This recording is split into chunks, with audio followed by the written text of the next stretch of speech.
everybody, Dominic Esposito, your drill instructor, and welcome to another edition of the clinic. Hey, listen, for those of you, as we are live, and on the time we are live, apologize for being a little late, but I have construction and things going on, and we had some technical, it's just a number of things all happening at the same time. Tonight I want to be able to do two things. First, I have serious questions. People are hammering me about banking, and I promised about banking. And then secondly, I want to begin to talk to you with some complications of people who can't control their brake shot. Yeah, both of these are in and of themselves full classes. So in the background here, I've got DITV running. That was an old clinic, and that was a particular clinic that I am teaching banking.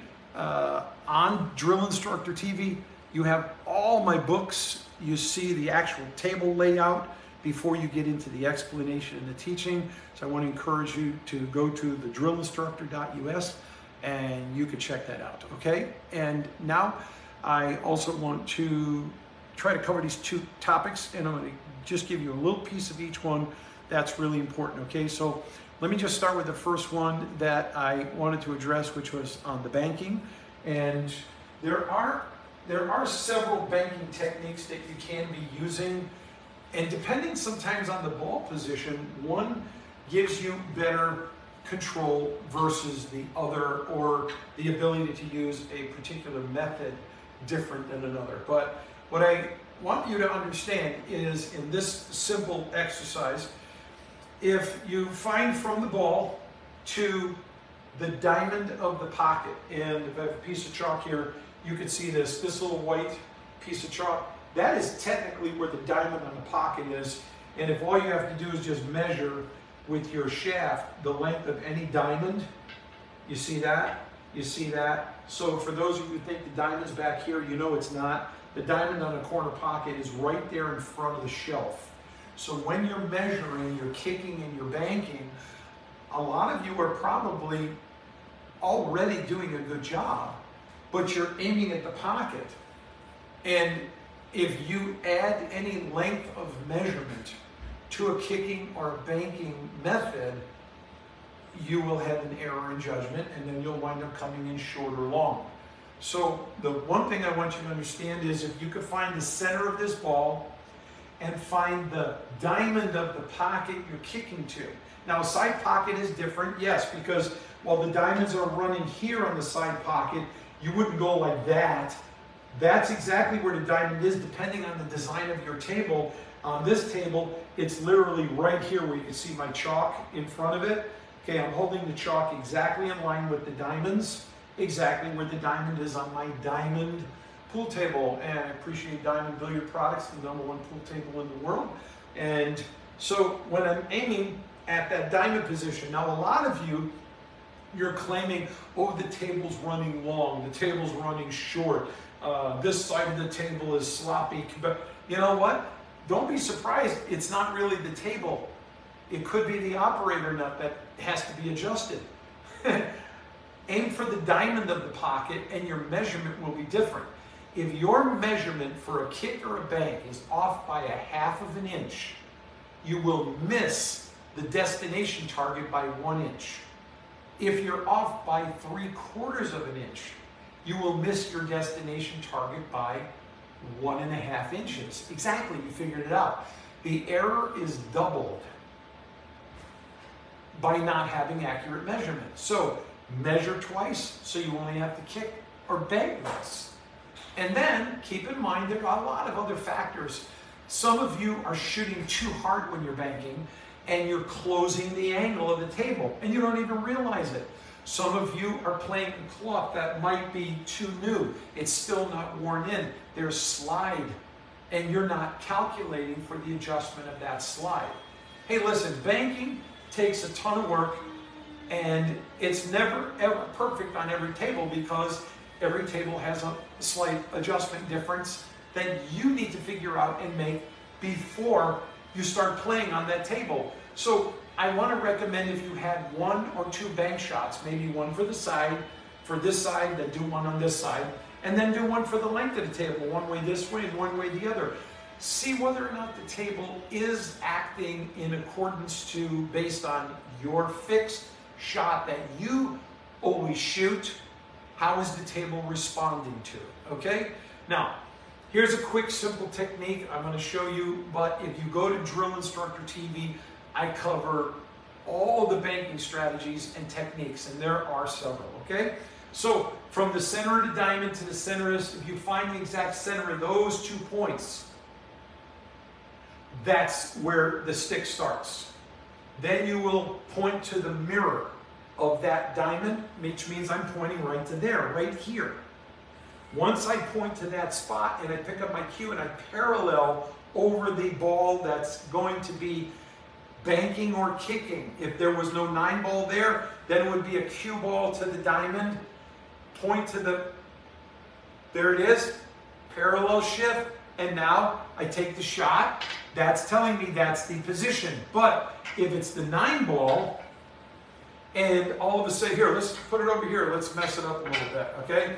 So we find the 2 of these here, pivot, pick it up, there's my spot, right there. Now, you know, some of you as an exercise, if you think you're sure that's the right spot, then why don't you just go ahead, take a piece of chalk, mark the spot, so you can repeat this over again. Come over here, find your position to where you're going to go to the cushion, pick it up, bring it over, put a spot on there, come over here to the cushion, determine if that's exactly right. Now, I'm going to tell a lot of you in advance, you already know this, okay? If you had a bank rail angle calculator, I would just step back and see this in 3 seconds, actually. And if you use it as a training product, you can see that's the precise point it needed to be at. Now you'll instantly know what you're aiming at. So even if you just use the bank rail angle calculator and just go to the drillinstructor.us, there it is, the drillinstructor.us, and look it up, and you'll see exactly what it does. I want to spend time on the show right now with that, okay? Because a lot of you have it and you need to know that. But my point was, if you're not so sure about the banking yet, well, maybe just come up here and right at center ball, just take pocket speed and roll the ball at the point that you think you marked and see whether or not you actually were right. If it kicks in, it could bank in. And if that right there, I'm going to mark, I'm going to put it up again. Now we know it's perfect. And I can still see my little chalk mark right there, so I know what I'm aiming at. So listen, now from here, vary the cue ball into multiple positions. Come in shorter, come in further back. Find some, start with perfect straight in the first place. There, perfect straight. Let's just go from here. I'm just going to hit 1 tip below center. I'm going to shoot this with no more than about a 3-speed shot stroke. And see whether or not you continue to aim at the right spot. Because if you're turning your hand one way or the other, if you're shooting too hard or not hard enough, if you're not aiming accurately at the point, you already proved that the spots were right. Let me go ahead and take the exact same shot. This time I'm going to put some heat on it, okay? Watch this. Probably going to wind up hitting right about here, okay? But I'm aiming dead straight at it. What'd I tell you? Because by shooting that hard, I shortened the angle. I didn't miss. That's exactly where it should have went if I shortened it. So sometimes when I'm in a position where I don't have the perfect in and out, I need to create some angle there. I can be in a position there where I will shoot harder to shorten the angle to make the shot because I have to have that much control. And a lot of you, you know that various shots can be shot more than one different way. And I'm in the middle of illustrating one of those here right now. Okay, so when it comes to the point of banking, the key thing I want you to do, and listen, I'm not kidding, get yourself a bank rail angle calculator, okay? And I'll tell you what, you guys, ladies and gentlemen, you love the sliders on here, and thank you so much for the many orders we get. Get a bank rail angle calculator today, this week. Okay, here's what I'm going to do. Okay, and by the way, if you're rewatching this and it's not live, then this doesn't pertain to you. So I need to start saying that. Here's a Pro English trainer, and I think there should be over here. Okay, Pro English trainer, and then there's a bank rail angle calculator, and you know what those are. So here's what I'm going to do this week. Get a bank rail angle calculator, and I'm going to include a Pro English trainer, okay? They're both basically about the same exact price, so you're getting a 2-for-1, okay? Because where we're going with this next, I may not have time to cover the banking thing I wanted, the braking thing I wanted to cover tonight, but this is going to be really big. So next Tuesday night, what I'm going to do is I'm going to make sure we cover the braking techniques that I wanted to share with you. And I'm going to make sure, who knows, I might run my mouth next week and give you a free brack if you get a Pro English trainer. But in the meantime, this week, I'm going to include a Pro English trainer with your bank rail angle calculator. The bank rail angle calculator is going to show you all your 1-rail kicking, your 2-rail kicking, your 30-degree, your 90-degree, and it's also going to cover all of your banking. So there are a couple of extra little things it does, but I really generally only teach those to private students and live sometimes. But for now, the most major things, which I shared. Plus, it comes with a complete tutorial video, which is well over an hour of teaching you every single detail of how to use your bank rail angle calculator. But that little technique right there, what I'm showing you, mark a spot on the table. That's for the bank or the kick.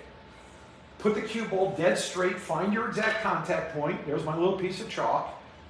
Make sure you can kick it in perfectly, roll it in, double check it. Do it 2 or 3 times in a row if you're not sure you believe yourself. You might have spun the ball to the right or to the left a little, because 9 out of 10 pool players can't really see the center of the cue ball at center anyway. And so that's a whole nother lesson we work on. So thank you. Hey, you want to spend more time together? Go to DITV. I've got hundreds of hours of drills, thousands of drills, and most people copy my stuff, which I'm really honored and flattered by, but that's perfectly fine with me. For the rest of you, what I really want you doing is I want you focusing on take baby steps. If you get a brack this week, I'm going to include the pet, because next week I'm going to start talking about some braking techniques, and we're going to be using that in it, so that's going to coincide. I wanted to cover that today as well. Keep writing to me. Thank you, everybody. And aim straight, shoot straight, split the pockets, because, hey, this is the drill instructor way. And I know it's right, or I wouldn't be telling you. I love you all. God bless you. Bye-bye.